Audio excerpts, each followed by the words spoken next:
কানাডায় জীবনযাত্রার খরচ যে হারে বাড়ছে তাতে পকেটে টান পড়ে না এমন মানুষ খুঁজে পাওয়া ভার। বিশেষ করে গ্রোসারি বা নিত্যপণ্যের দাম এখন আকাশচুম্বী। তবে এই কঠিন সময়ে সাধারণ মানুষের মুখে হাসি ফোটাতে মার্ক কার্নি সরকার এক বিশাল ঘোষণা দিয়েছে।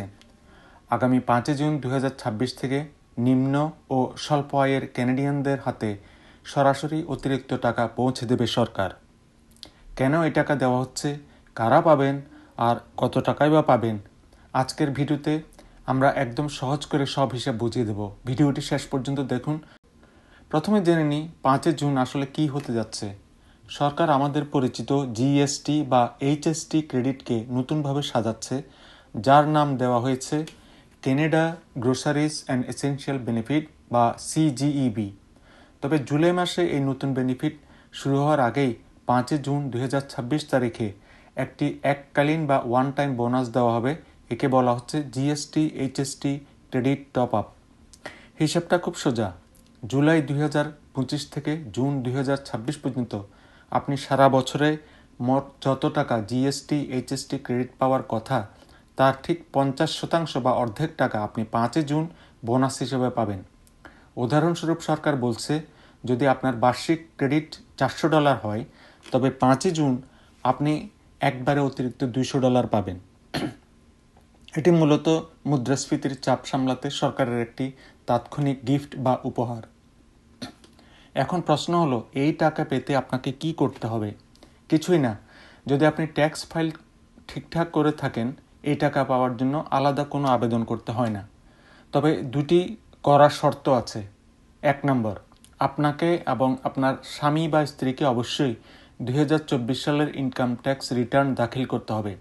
আয় না থাকলেও ট্যাক্স ফাইল করা বাধ্যতামূলক। 2, আপনাকে জানুয়ারি 2026-এর জিএসটি বা এইচএসটি ক্রেডিট পাওয়ার যোগ্য হতে হবে। অর্থাৎ যারা নিয়মিত এই কিস্তি পাচ্ছেন তারা 5 জুনের বোনাসটি পাবেন। আপনার যদি ডাইরেক্ট ডিপোজিট চালু থাকে, তবে সরাসরি ব্যাংকে টাকা ঢুকে যাবে, নয়তো ডাকযোগে চেক আসবে।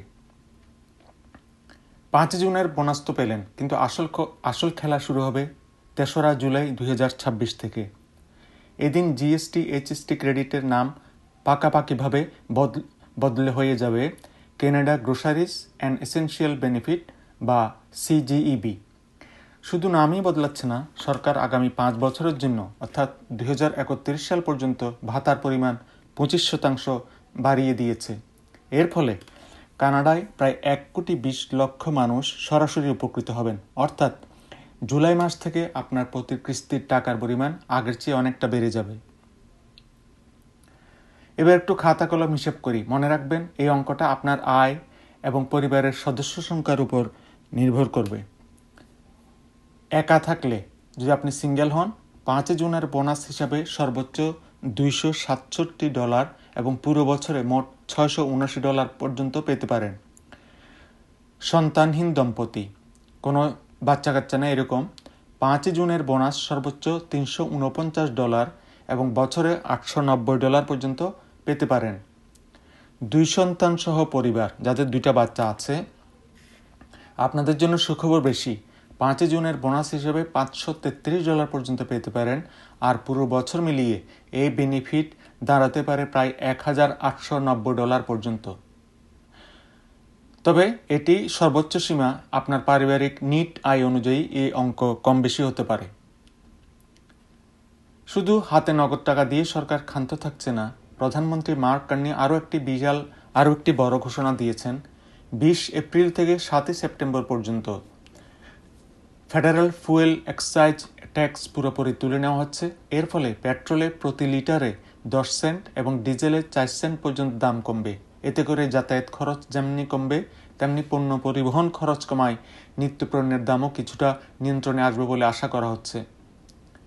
যারা 2025 বা 26 সালে কানাডায় এসছেন, নিউ কামার্স নবাগত, যেমন ইন্টারন্যাশনাল স্টুডেন্ট বা ওয়ার্ক পারমিটধারী, তাদের জন্য বিশেষ টিপস। আপনাদের পেমেন্ট হয়তো অটোমেটিক হবে না। আপনাদের অবশ্যই RC-151 ফর্ম পূরণ করে জমা দিতে হবে। এছাড়া স্বামী স্ত্রী উভয়কেই সময়মতো ট্যাক্স ফাইল করতে হবে। সবচেয়ে জরুরি কথা, যখনই সরকার টাকা দেওয়ার ঘোষণা দেয়, তখনই স্ক্যামার বা প্রতারকরা সক্রিয় ওঠেন। মনে রাখবেন, সিআরএ আপনাকে কখনো ট্যাক্স মেসেজ পাঠিয়ে ব্যাংকের তথ্য বা কোনো লিঙ্কে ক্লিক করতে বলবে না। টাকা সরাসরি আপনার অ্যাকাউন্টে আসবে অথবা চেক আসবে। কোনো সন্দেহ হলে আপনি সরাসরি সিআরএ মাই অ্যাকাউন্ট চেক করুন। সবশেষে এই ছিল 5 জুনের বিশেষ পেমেন্ট এবং জুলাইয়ের বেনিফিটের আদ্যপান্ত। 5 জুন এবং 3রা জুলাই এই 2টি তারিখ আপনার ক্যালেন্ডারে মার্ক করে রাখুন। ভিডিওটি ভালো লাগলে পরিচিত সবার সাথে শেয়ার করুন, যাতে কেউ এই সুবিধা থেকে বঞ্চিত না হয়। কানাডা ইমিগ্রেশন এবং সরকারি সুযোগ সুবিধার এমন আরও আপডেট পেতে এই চ্যানেলটি সাবস্ক্রাইব করে রাখুন। দেখা হবে পরের ভিডিওতে। ভালো থাকবেন সবাই।